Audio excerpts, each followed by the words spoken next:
It's about the crime stats, but now I'm asking about my satisfaction on what happened last year. The answer, the Acting National Commission already responded to that. The only thing we wanted to achieve last year was to be given an opportunity to do that which we were employed to do as a police. To the extent that we saw that there was some blockages coming from within those with authority, that's why we had to go out public. So we have seen, since the intervention from the President and the Parliament and many structures of government, we are beginning to see cases enroll in court, and that is all what was a cry for us. Some criminals that were walking freely, they are now in custody. And we are seeing the beginning of the grinding of the criminal justice wheel as it's supposed to be. So, of course, there are a lot of work that needs to be done, but we hope that a lot will be achieved in this period. So I am satisfied. What makes KZN tactical operation different from any other policing provinces in as far as shooting is concerned? I don't know how to explain this. Every police officer is sent to the college and get trained on Criminal Procedure Act, and everyone gets to know how to apply Section 9 of that Criminal Procedure Act, the use of force. Maybe KZN are well trained on firearms. They maintain their training. I think Division HRD can confirm that. And they do understand the application of the Section 49 of the Act. So perhaps that's what makes them to survive. In a gunfight, the one who throws first is the one who survives. Whether the KZN criminals are branding worse than the others in the province, and I'm sure the recent shooting happened in Gauteng recently, but Gauteng has not been asked this question. And it was deadly, not just. The biggest shooting I think that's happened in the country for over 19 almost suspect was in Limpopo, not even in KZN. But questions seem to be directed in KZN. I do not know what's the reason. But nonetheless, shooting happens across the country. It happens. Police officers are trained to work. And it might happen that shooting happens in KZN. It might not necessarily be police officers that are based in KZN. We know that South African police is a national department.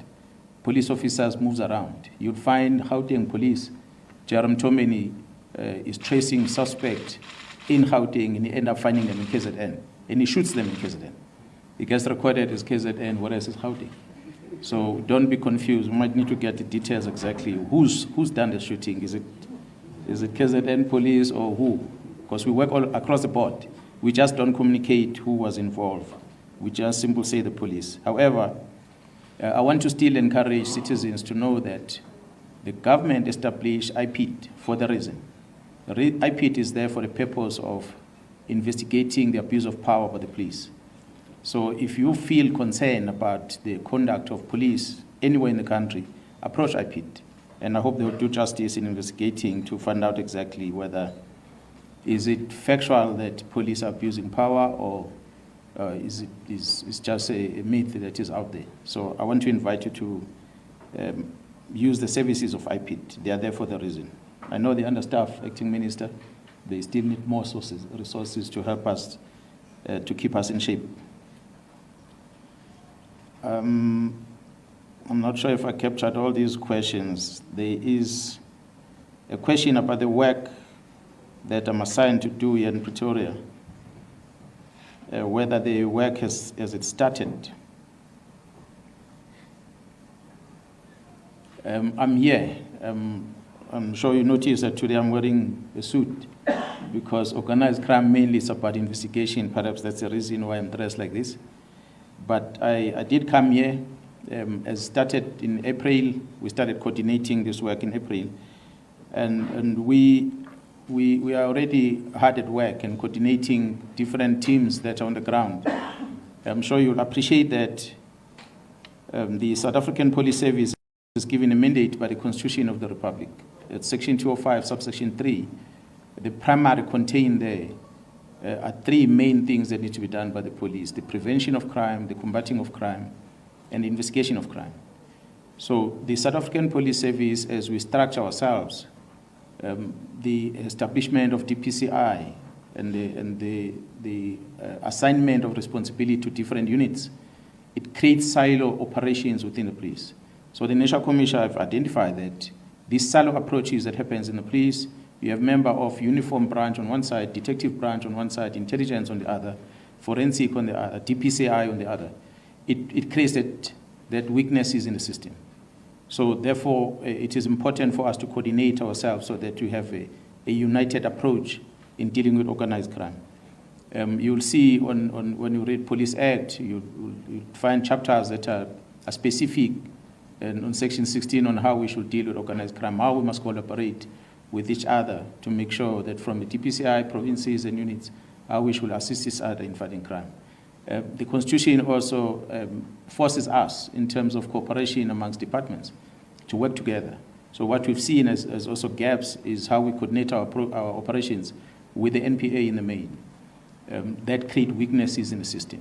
So in the South African Police Service, we're trying to coordinate ourselves, working with DPCI and different divisions in the police at the national level, so that we can create an approach that the acting minister that also invited us to not forget what has worked for us, the PKTT strategy that has been successful in our country.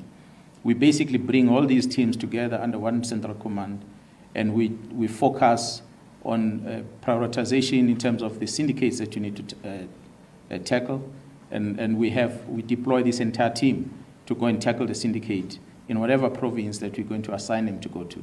So that's what we are busy putting together at the national level. And we've got a command structure that we've set out. Myself, Gerald Ngosi from DPCI is part of it, and Gerald Sintimule, I think Gerald Kumalo, Gerald Mamoteti, amongst others. They are going to be part of the core command that is going to work in looking at the job that is going to be done by these teams that we're going to put it out there. So a PKTT approach is what is going to help us, because we are dealing with priority crimes that are affecting the country that we need to prioritize. So that is basic, in short, how I'm going to summarize the work that we're going to be doing. But the work has already started. The teams that the Acting National Commission was talking about, with the successes that they've already achieved, they are going to be part of what they're doing. Maybe in closing, the acting minister says that the PKTT will have been known as established for the purpose of political-related cases. But for the bigger part of the work that they've been doing, we've discovered through analysis that every crime or criminal case that they were dealing with is organized. Mr. Sindiso Magagwa, the famous late politician that was killed in KZN, has caused so much noise in the country.